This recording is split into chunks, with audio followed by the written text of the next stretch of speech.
We're gonna awesome. say We're that good. that goes against your Absolutely. entire brand to just be okay. Yeah, no, I haven't been just okay in years. It's either way up here or way down here. But hey, when we're on this show, Yeah, up here, baby, that's what we're talking that's about. right. That's right. Let's go. It's been a big weekend for Michigan State recruiting. Sure. A lot of visitors on campus. A lot of visitors last weekend as well.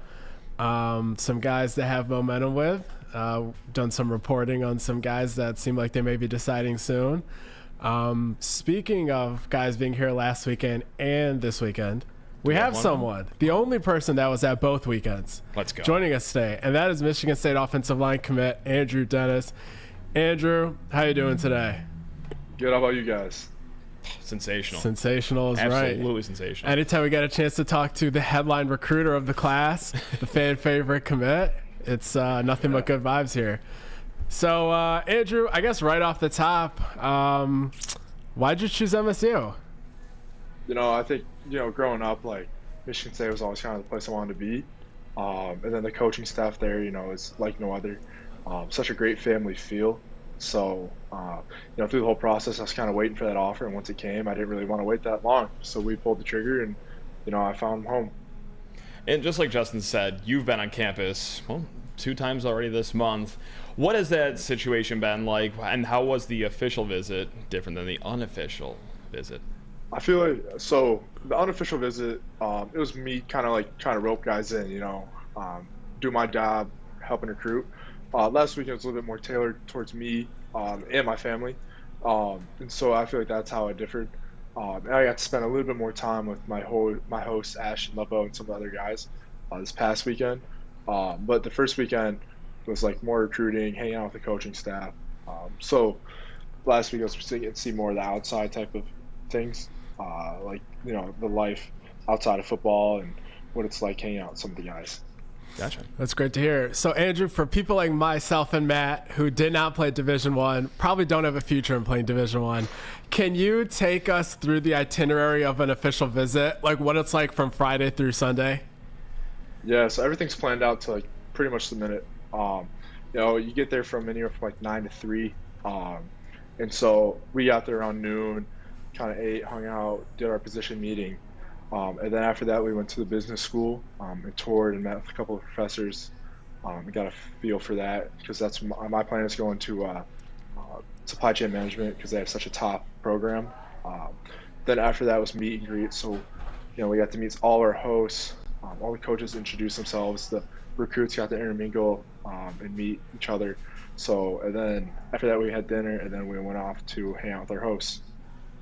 What's the best part of the whole weekend? Oh, I'm sorry. Yeah, Matt, come on. No, let the you're guy good. finish. No, it's not me. I'm just going to leave. Yeah. I'll see you guys later. Nah, you're good. The best part is probably going over to Coach Tuck's house. I kind of hit on that family atmosphere, and that really just really showed that night, Saturday night. It's like a big family reunion, kind of like what Reggie's dad said. And so you really get that feel. Who's the best cornhole player? Let's just get right to it. Let's just start getting on the brass tacks. Who's the best cornhole player? Yeah, so I was partners with Ashton Lepo, and we took down Caden Hauser and Gavin Brocious, but Caden was pretty good. Okay.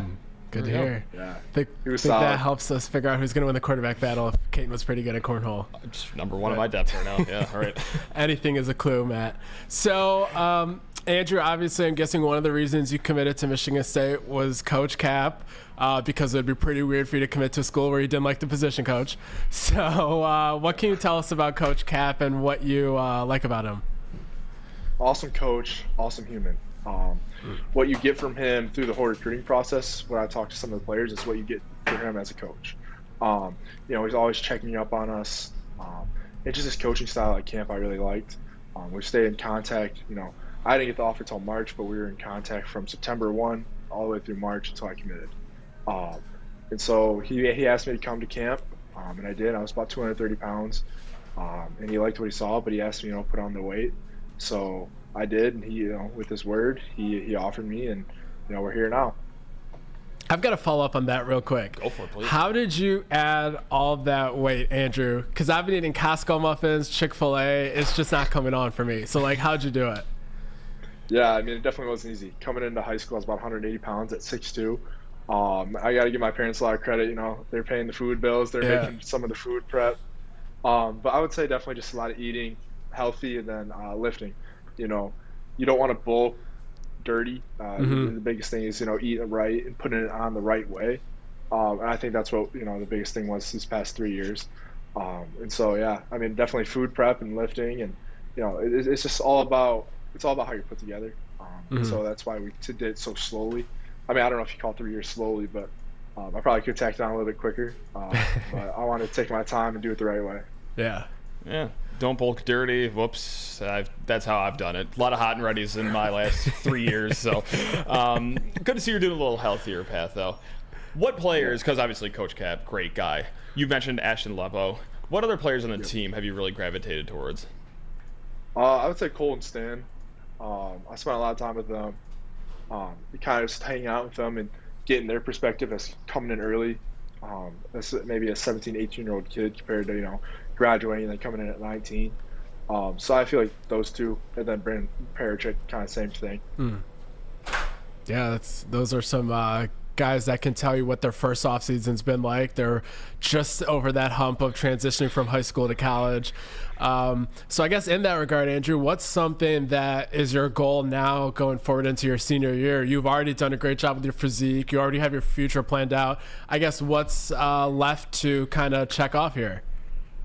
Yeah, I mean, just enjoy the summer. Last summer, Mount Pleasant. Enjoy every time I have with family and friends. Get ready for that senior season. Kind of a little bit bad taste left in the mouth after, last year losing a triple overtime district final. So that's the goal is, as a team, want to get a little bit deeper into playoffs. So. And you have a past with hockey as well. What skill from hockey helps the most with football here? I haven't really been asked that question much, but I can tell you hip mobility and balance. Blocking, you're striding, you're pushing out, same kind of thing of blocking. And so when you have all that weight and you know how to put your weight distribution throughout your feet and your hips, I would say that's probably the biggest thing that I've got from hockey translating over to football. Yeah. There we go. For those that don't know, or actually, Andrew, you can kind of tell us, what's your background with how long you've been playing football? Yeah, so football, I started freshman year. Okay. I started freshman year as a tight end, DN, linebacker. Wow. Yeah. Come a long way since then. Division I, Power 5, offensive tackle commit. And it's great to see. Oh, Andrew, I got to ask you, Michigan State fans on Twitter, they've really taken to you. They're really impressed by the way you're recruiting the rest of the class. What's that support been like in that community and how big it is? It's been nothing but awesome. The support that you get from the fans and everybody around the football team has just been great. MSU propaganda, all those guys. Shout out to Chief. Yeah, they're relentless. They kind of take on that relentless mindset Coach Tuck talks about. Yeah. Amen. And I just got one more question over here. Those photo shoots look so cool, man. What's going on behind the scenes there? Do you guys have like music piped in? Are they actually as fun as they look with the end product, or just what are those photo shoots like? Yeah, they're really fun. Okay. So I would say you saw the stadium. They had the NBA game on. You go in the tunnel with like the SD4L signs. Music's blaring. You're having fun talking to the coaches, talking to other recruits. Yeah, no, they're a blast.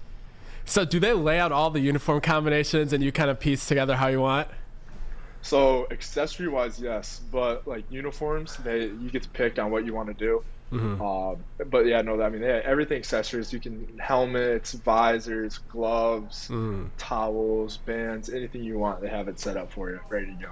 That's awesome. Love that. That's awesome. I'd take everything from the table just to deck myself out completely. Have 19 armbands here. Oh, you know it. Yeah. 2 visors. Yeah, you know it. It'd be awesome. I always messed with my dad, telling I wanted him to do the Florida dad did a few years ago. Yes. Yes. Yeah, he should have done it. Next visit. We'll make sure he goes viral. We'll do that. Yeah. Well, Andrew, we really appreciate all your time. Is there anything else you'd like to say to the Michigan State fan base or anyone watching? No, I just think that, this next couple of days, next couple of weeks, hopefully will be good for us. I know some people are stressing out, but I think that we'll have a good class. So, yeah. Sounds good. Heard it here first. You heard it there. Andrew Dennis will be getting 15 commits tomorrow. And thanks a lot, Andrew. Really appreciate all your time. And good luck the rest of your high school career. And we'll talk to you soon. Yes, thank you. Thank you for having me. Yep, for sure. You're the man. Yep. It's fun. I would say so, yeah. Absolutely. Seems like a mature kid that's going to be doing well recruiting for Michigan State the rest of the cycle, and then being a leader his 4 or 5 years on campus. Yeah. Already comfortable with talking to goofballs like us. Oh, you know? for sure. I did some high school reporting back in my day, and you know what? The high school ranks wildly understandably so. Yeah. Some kids aren't, some comfortable in interview situations, yeah. but that seemed like that was his 15th one today. I mean, right. that was old hat for him. Yeah, So. it really did. Seemed like Fired an up to have him. absolute pro. Do you think he's going to go like 4 for 4 in weekends, like just go to East Lansing every single weekend? He is, I believe so. I think the plan is for him to be there every single weekend. Love that. There we go. Yeah. He's already got his dorm there. It's great. That's what I'm talking about. That is that's a keep chopping work ethic really right is. there. That really is. And, relentless. Yeah, it's great because when your first weekend, which was not his official, that was his unofficial, when you have the other commits like Jalen Thompson and Logan Bennett coming in, for a small class right now, them to all get together and make sure that each other are locked in, that's huge. And that's what they were able to do. All 3 of those guys seem as locked in as they could be right now. And no doubt that Andrew's presence helped in that regard. And that held those guys over. And now, ideally, it seems like they're going to start adding some new guys to the class here soon. So no commits after the second weekend. Justin, should I be punching the air, kicking the ground, crying, if you will? No public commits after the second weekend, man. Nice little Easter egg for you right there. There we go. Yeah, so I think I covered after the first weekend that none of those guys I expected to be the type to commit early.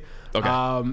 Henry Hasselbeck was kind of the only one that kind of was shaping up like that, but then you have to understand that his recruitment was only 3 weeks deep by the time that he got that MSU offer, or by the time he was on the visit, going back to when he got the offer. So didn't really have the timeline of a kid that commits early, even though he kind of had the makings of the leanings and whatnot. But this past weekend, there were 2 to 3 guys I thought possibly could commit early.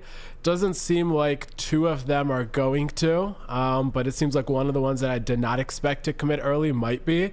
So we'll see how the next week or so goes, but seems like they did a very good job. And again, like the first weekend with Quasi Gilmer and Dylan Williams, you're looking at guys that I thought they had kind of no shot with, leaving with some solid impressions of the staff.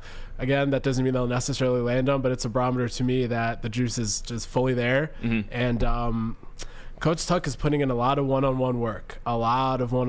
Sure. Usually, typically in a given weekend, now if there's like a generational 5-star, it might be different, but usually across the board, the only one-on-one time you get with the coach is during the exit interview. And at the dinner, one of the dinners in that weekend, there might be a given scenario where it's 1 or 2 or 3, maybe actually sometimes it's all the commits visitors at that dinner at the same time. So it's not fully undivided attention, but it's kind of intimate with the head coach. Mm-hmm. But those are really the only 2 opportunities. Here, Coach Tuck's doing the tour around campus in the slingshot. He's spending time with them watching the finals games. He's doing a lot of one-on-one recruiting, and that's not typical at a lot of official visits. And if you think you're done getting grilled on how the second weekend went, you're out of your mind. So we know that there was smoke around Scoota Carrie going in, right? Like the crystal balls, the rivals predictions, the on-3 predictions, going in Michigan State's favor. Yes. Reggie Powers got some smoke over the weekend as well. Is there another name or any 2 names that got a little more smoke that we're just not focusing on just because the Scoota Carrie and Reggie Powers is so hot right now? I think there are 2. Not in terms of imminent commitments, but in terms of where I think MSU might have came into the lead and the timeline being slower is why we're not talking about them. Okay. One of them being Tramar Harris, the receiver from Ohio. Really good tape, by the way. If he commits, I already have the cut up made, ready to go. So people in 60 seconds will be able to take just away commit, then. Yeah, and just do it. See what he's like. But he's a kid that is not canceling his Purdue visit. So that's why it's not going to be anything imminent. But it seems like that Michigan State has done a very good job there, and they seem to be the team to beat. I guess just real quick, 1-sentence summary of his game.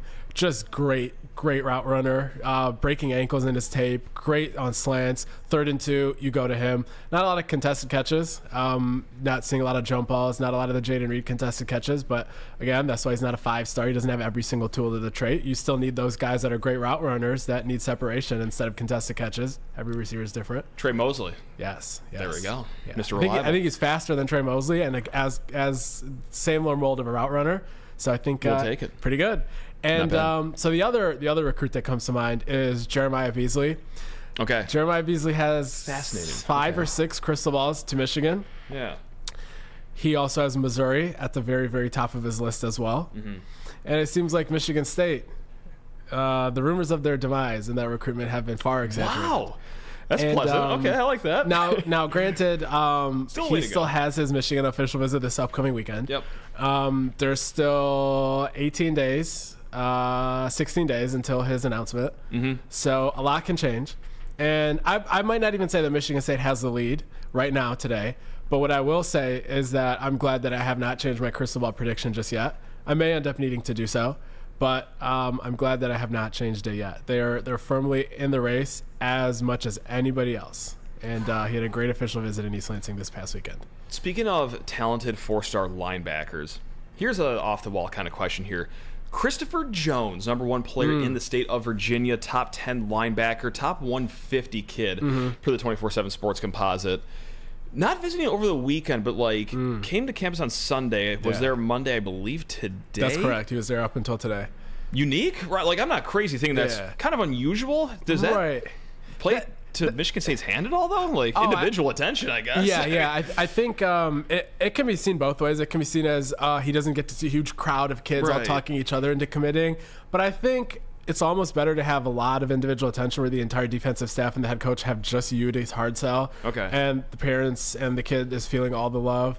So, I think there's pros and cons to it. I think it just evens out somewhere in the middle, and you're looking at not an issue and not a huge asset in either way.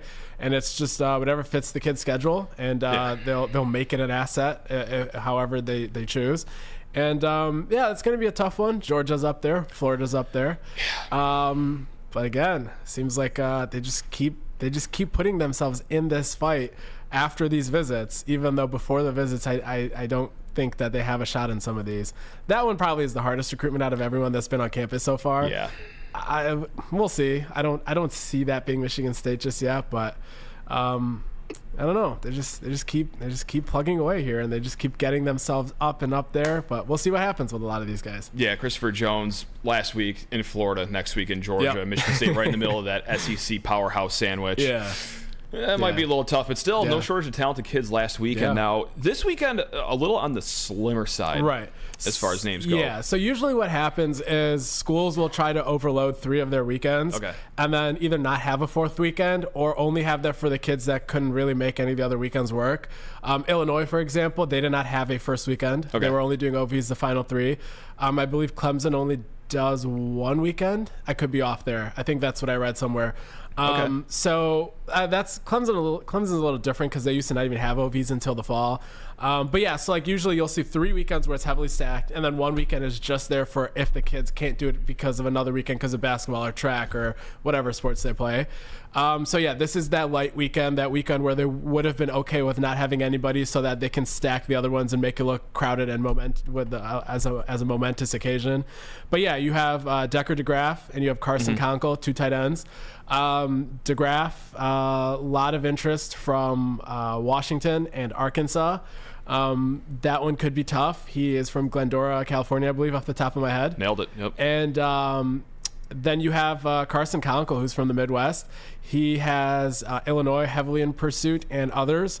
But I think that's a kid that's a little underrated, 87 rated 3-star according to 24/7, I believe. Yep. So I think if they can exit this weekend with somehow having Carson Conkle in hand and then trying to land the best out of, or whoever you can land out of Eric Carner and Decker DeGraff, and then maybe expanding the board in the fall, you're in good shape. You don't need 2 tight ends. I think if you take a tight end every single class, you should be good. You can always get a tight end from the portal, especially the older guys that can block, but I think you always want 1 in the class. So hopefully Carson Conkle is that guy for them. And if they surprise and land one of the other 2 as well, even better.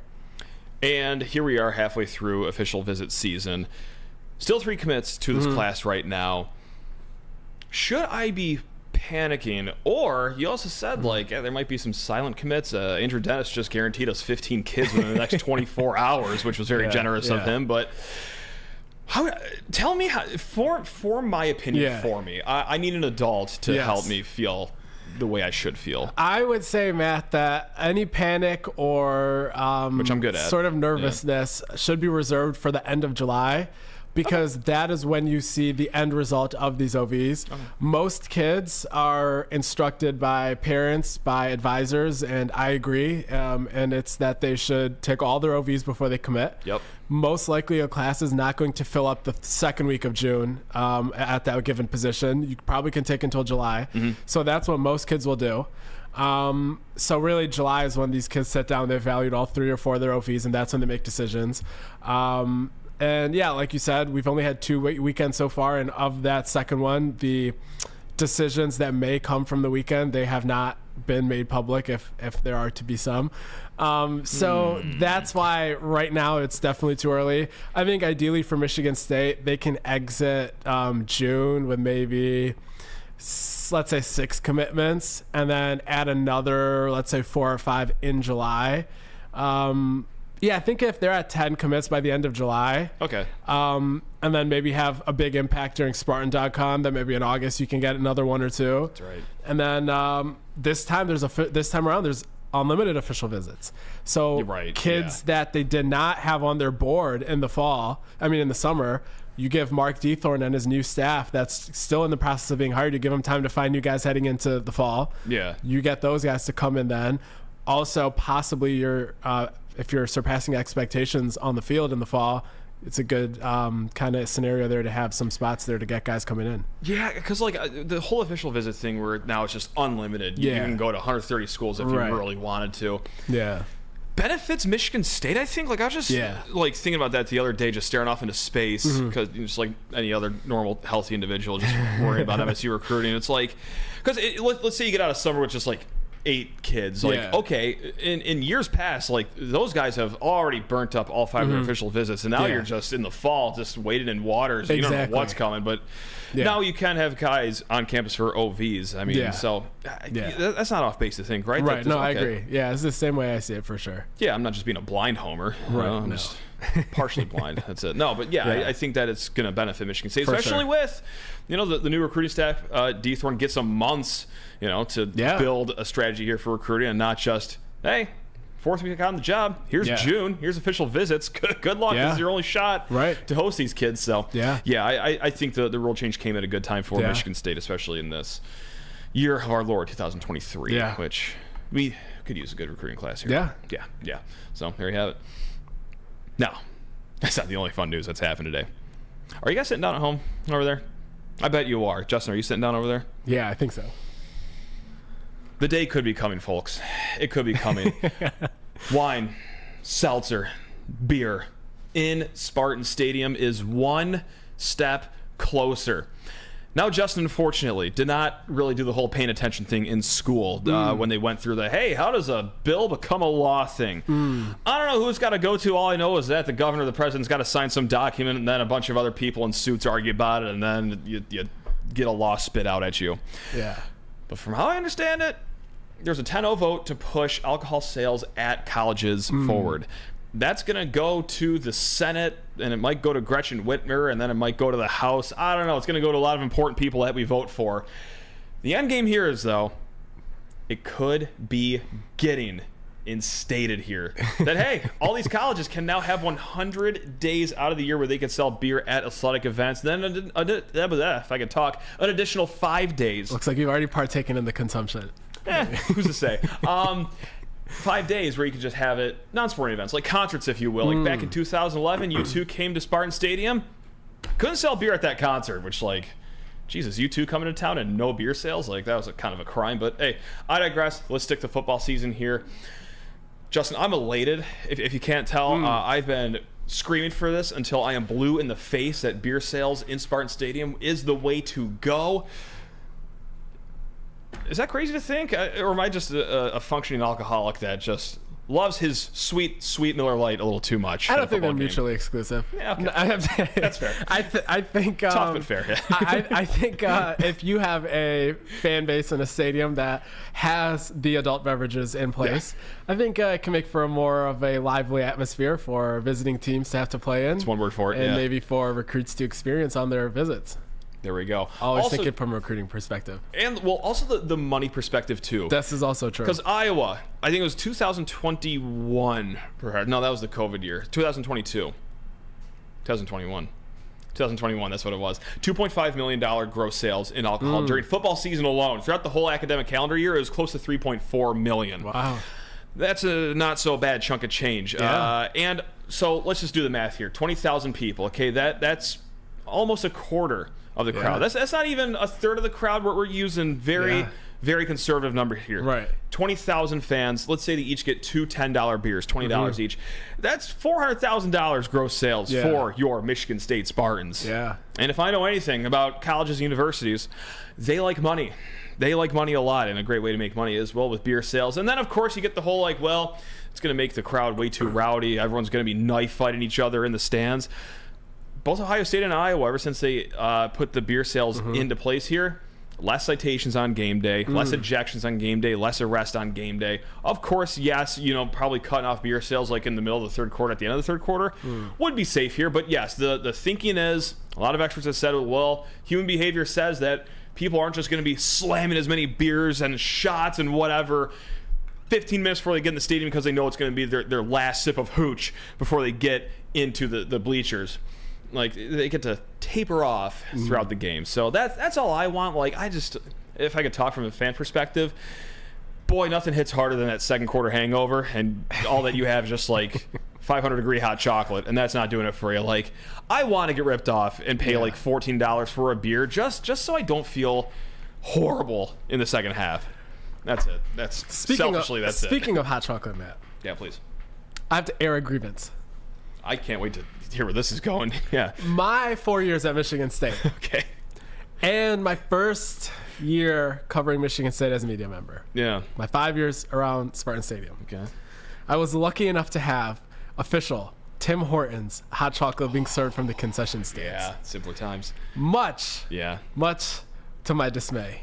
This past season, it was off-brand, not Tim Hortons hot chocolate. Not Timmy Ho-Ho's. Yep. It was not. That is correct. No. So, it's my hope that if the school makes $3.4 million or whatever you said, yeah, sure, we can redirect some of that to bringing back official Tim Hortons hot chocolate to the concession stands. The reverse sponsorship, instead of Tim Hortons paying us to get in our concession stands, we're just paying them to get back.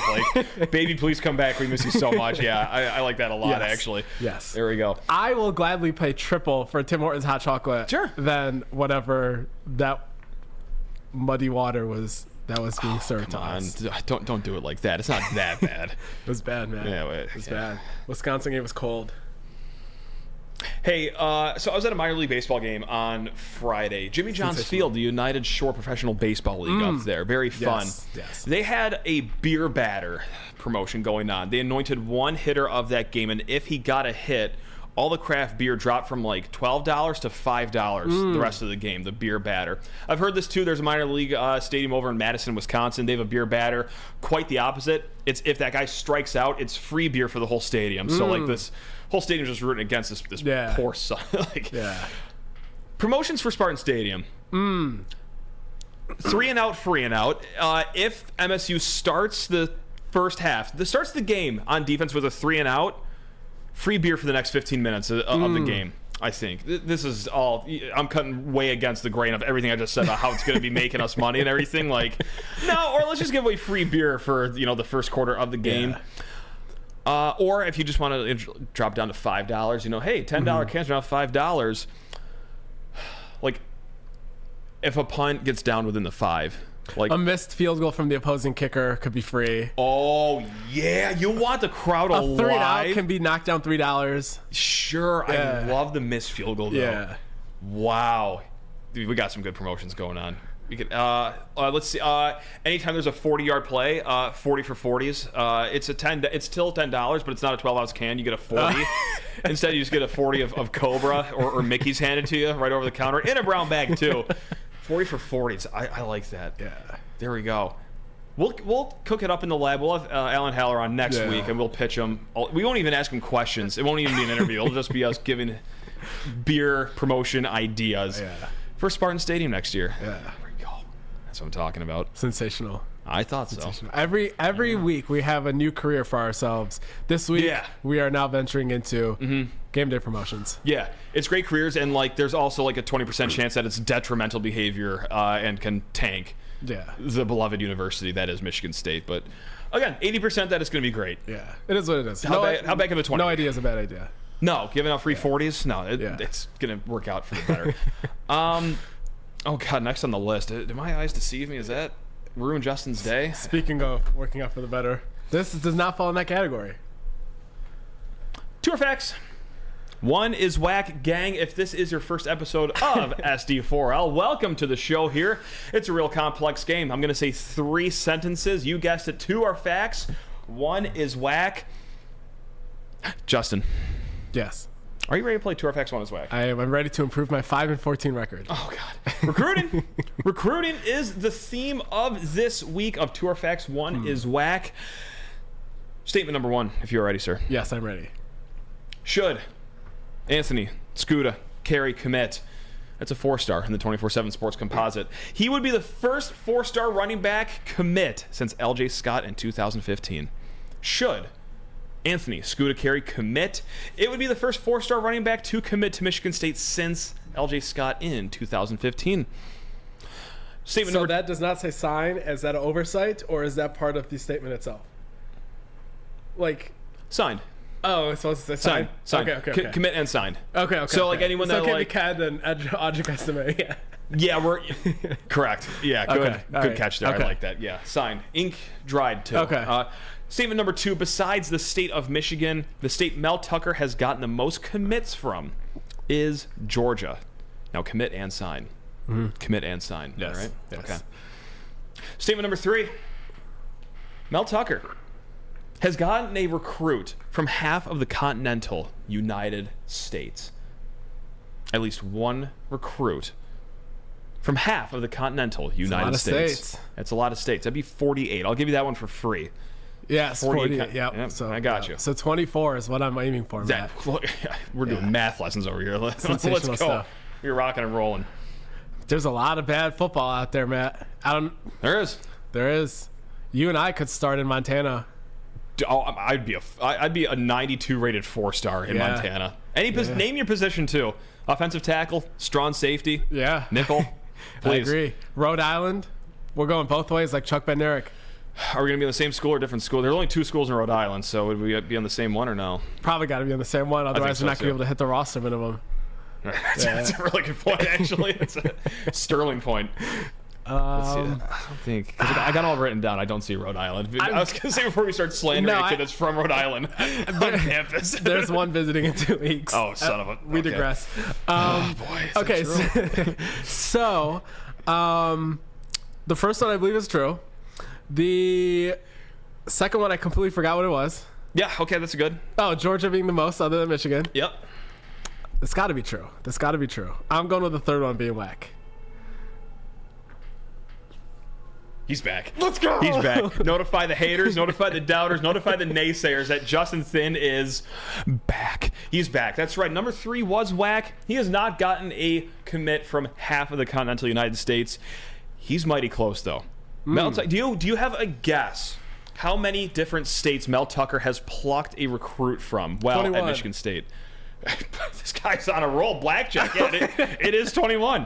It is 21. I can go through all the states later if you're interested, but let's go through the other two true statements. Beside Michigan, who he has 14 commits from ever since getting here, and that includes Andrew Dennis as well.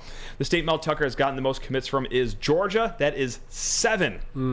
7. He has 6 from Florida, 5 from Texas. And then should Scoota Carrie commit and sign, like you pointed out, he would be the first 4-star running back to commit and sign since LJ Scott in 2015.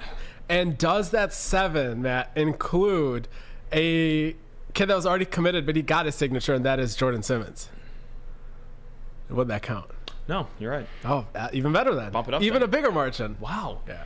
Yeah, no, I Yeah. don't think I counted him. Yeah. Maybe that shouldn't count. Maybe he didn't reel him in. I don't know. We'll count him for half. Yeah. Sure. 7.5 commits from 7.5. Georgia. Yep. Yeah. Perfect. We'll count it. But yeah, Michigan 14, Georgia 7, Florida 6, Texas 5, Nevada 2, Louisiana 1, New Jersey 2, Ohio 2, Tennessee 2, Maryland 2, Kansas 2, Alabama 2, Arizona 3, why not? California 3, Minnesota 1, Indiana 1, Colorado 1, Oklahoma 1, Iowa 1, Oregon 1, and Virginia 1. So there you have it. Those are your 21 states, and that makes a Michigan State Mel Tucker blackjack in his last 3. Ask me a state, and let's see if I can name everyone in it that he's gotten. Good. Wow. Okay, showtime. Virginia. Let's just start with the hardest one. Isaiah Johnson. I'll take your word for it. Actually, yeah, no, I didn't know that's true. Oregon. Sam Levitt. Yeah, Sam Levitt. Iowa. Andrew DePape. Okay, I like this a lot. Oklahoma. By Job. There we go. Colorado. Now, I did not know Brandon this Miller. one. Is it? Okay. Yeah. I thought he was Arizona. Yep, you nailed it. Indiana. James Schott. Defensive end. Was he? What was he? Yes. I thought he was. No, yeah, yep. Okay, Yeah. okay. Just gonna move on here. Minnesota. Chase Carter. Yep, nailed it. Now California had. I'll just do. Louisiana was the other league. Keon. One. Yeah. Let's get another random state in here really quick. Yeah. Let's do the great state of Nevada. So are we counting Caton, even though he went to St. John Bosco? I believe he was listed under Nevada. Okay. Or was he California? You know what? I really should have prepped more for this. He's probably listed under California, but he played 3 years in Correct. Vegas. Yeah. So he is Cali. Yeah. Jeremy Bernard. Mhm. Was there another one? I believe so. Yep. This might be the one where I get stumped, because I'm thinking of just Jeremy Bernard there. Yeah, that's all I got. I got Jeremy and Caton Hauser, if he counts. We will report back later on. Okay. Yeah, Okay. definitely. Sorry. Should have had this all written down. No. Sorry, There's no reason to have it all written down. Hey, look at you. 2FX1 is whack. You are on the right side of history now. Yeah. Don't let Justin Singh get hot. Here we go, man. That's what I'm talking about. 6-14. I got something that's not Michigan State related at all that I just have to get to. Okay. How do we... We're not talking about Baby Gronk, are we? You're out of your mind if you think I'm going to bring him up. Right. Okay, good. All right, let's not even talk. Just go back to what you're saying. I don't even want to think about possibly talking about anyone that is publicizing Baby Gronk and like doing even a story, and don't hide behind I talked to his dad like that. It is disgusting, and you know what you're doing unless you're an idiot. Like, you are enabling this incredibly abusive behavior. But like, no, I'm not even gonna like joke about it. But like, is he gonna commit to Michigan State? No, like it's gross. It does not sit right with me at all. So I can't believe pieces were written about him. But anyway, I digress. I know that next we do a lot of digressing here. Dude, this is Degress City. That's what the D in SD4L stands for. How do we feel about Jokic in the post game during the NBA Finals? Again, this is not Michigan State related at all, but like this is a hot story in sports. You know, the Nuggets, great team, NBA Finals, it's awesome. But like, the last thing Jokic wants to do is spend one more hour in the state of Colorado.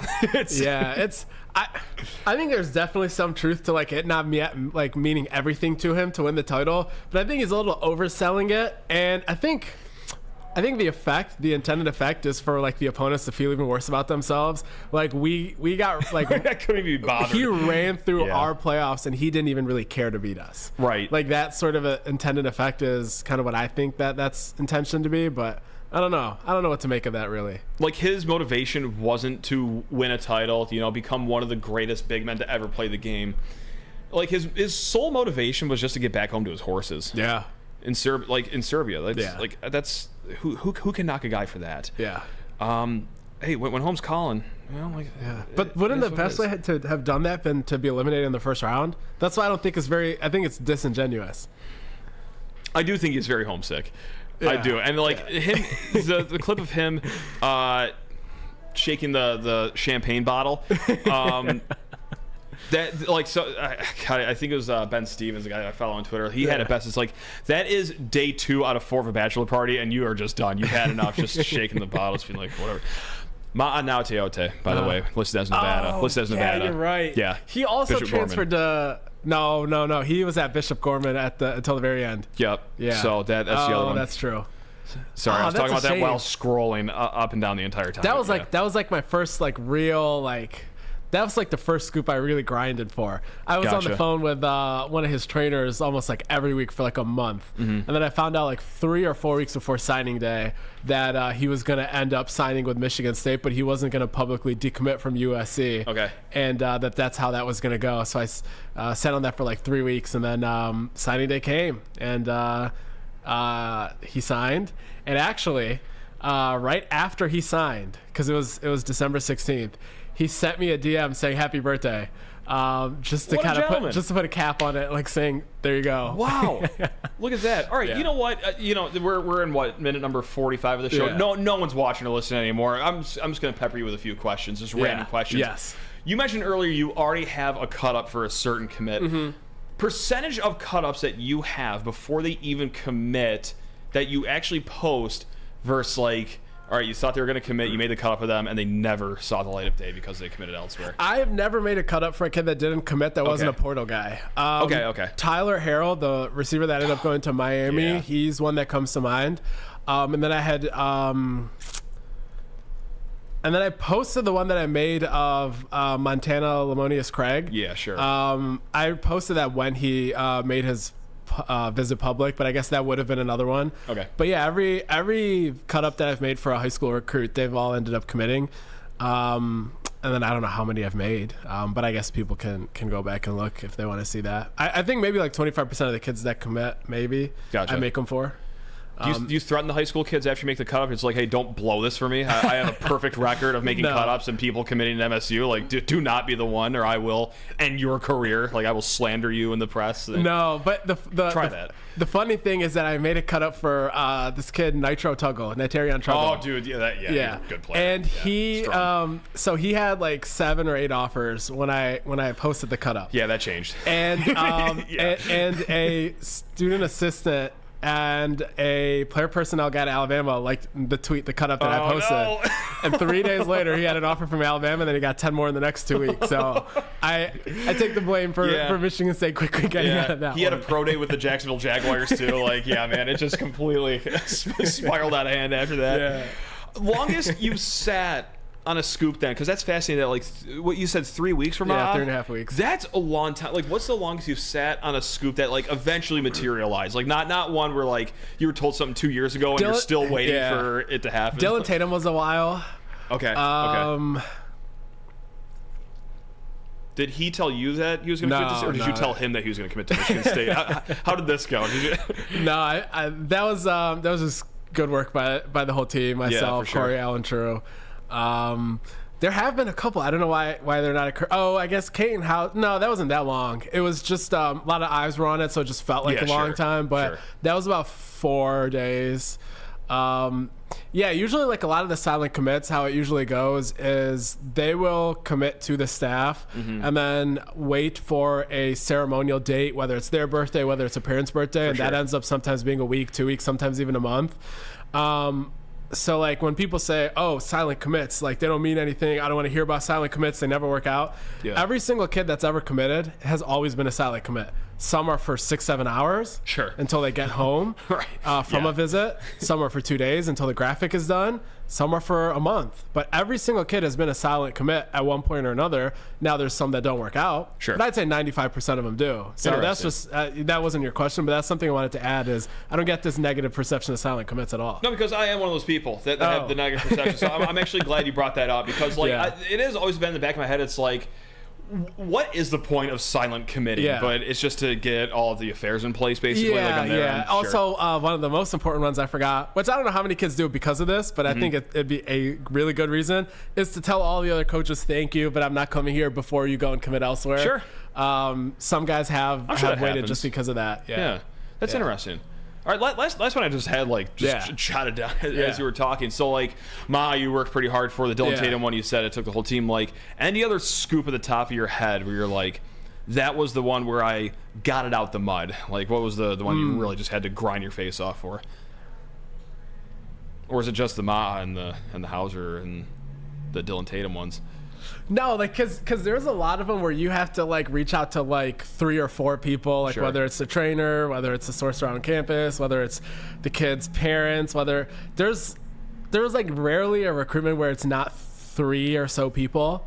I'm having a hard time thinking where like maybe I've ever had to reach out to like 6 people where it's like really different. Jesus. If it's like that, if it's to that point where like there's 4 or 5 people I've reached out to and I can't get it. At that point, I'll just wait for like Steve Wolfong or somebody to figure it out. Fair. So I'd say like a lot of them require a decent amount of getting it out the mud, and if there is a certain threshold where it's just impossible, then that's where I'll wait for Wolfong or True Chains to get it. Dude, I don't envy the work that you do. Anyone else at 24/7 Sports, Rivals on 3, dude, like recruiting coverage is a grind beyond comprehension. Mm-hmm. Like I think I know how much hard work goes into it, and then I hear stories like that where it's like, oh, I got to go through 3 people just to even get a hint of what could possibly happen. It's like, nah, just to weed out who the 4th place team is, just so it could be like, all right, these are the 3 we got to focus on now. Yeah. But no, it's great stuff. I think. Yeah, you're a sick person.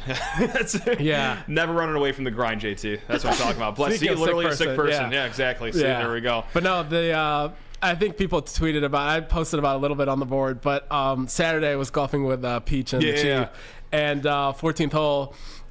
Reggie Powers, his dad, and I were on the phone for the length of the 14th and 15th hole. Wow. Saved myself a lot of missing golf balls into the water. But and then logged that CB along with Alan and Corey before the 17th hole. That's incredible. It was great fun. My God. That was that kind of like rejuvenated me so that I can hit the next drive like 100 yards over where I needed to go, and just missing in all directions. Look at you, man. When I'm on the course, I can't even be bothered to text my wife or family members or friends. Like I'm just locked in. That's because you're a real hooper. I was just hitting it all over the place. Or just don't have the work ethic. But man, just ABC, always be closing, Justin, especially on the course. Whether it's the back 9 stretch or whether it's just, hey, it's in the middle of the day. Things always grinding, man. That's what I'm talking about. That's all the questions I had for you. I'm sure I'll grill you later on, but that's that was probably the most fun segment we've had, in my opinion. It's just random. Don't listen to that. Yeah. Oh well. Yeah, it's okay. Is that it? Is that it? Is that it? I believe that's it. You know what? Next week, I'd like to start having a lower third that just says landing this plane. And we just figure out how anywhere between 20 seconds to 5 minutes and 20 seconds we end the show.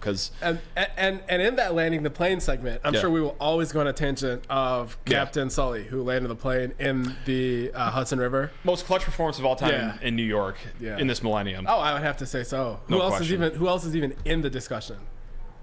Maybe Eli Manning, the David Tyree catch. I mean, that's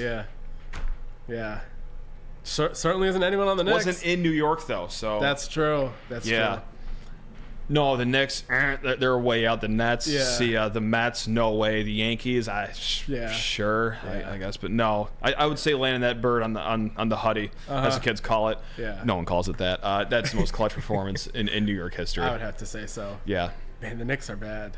Well, not anymore this year, but just over the course of the franchise. It is what it is. You'd think they could get more free agents. Oh, well. That's a conversation for another day, I guess. As we'll break down James Dolan's tenure as Knicks owner next weekend here on the SD4L show. We'll have him on the show too. Yeah, I'm sure we can do that. Be a great time. We'll have former guest, friend of the pod, Brian Masalam relative, Robert Sala was here on the show. Why not? So might as well have James Dolan on too. Yeah, why not? Yeah. Start a few feelers. Yeah. There we go. Yeah, sounds like a plan. Yeah. All right, and that does it for this week's episode of the SD4L show. And we'll be back next week. And thanks for tuning in. Yeah. See ya.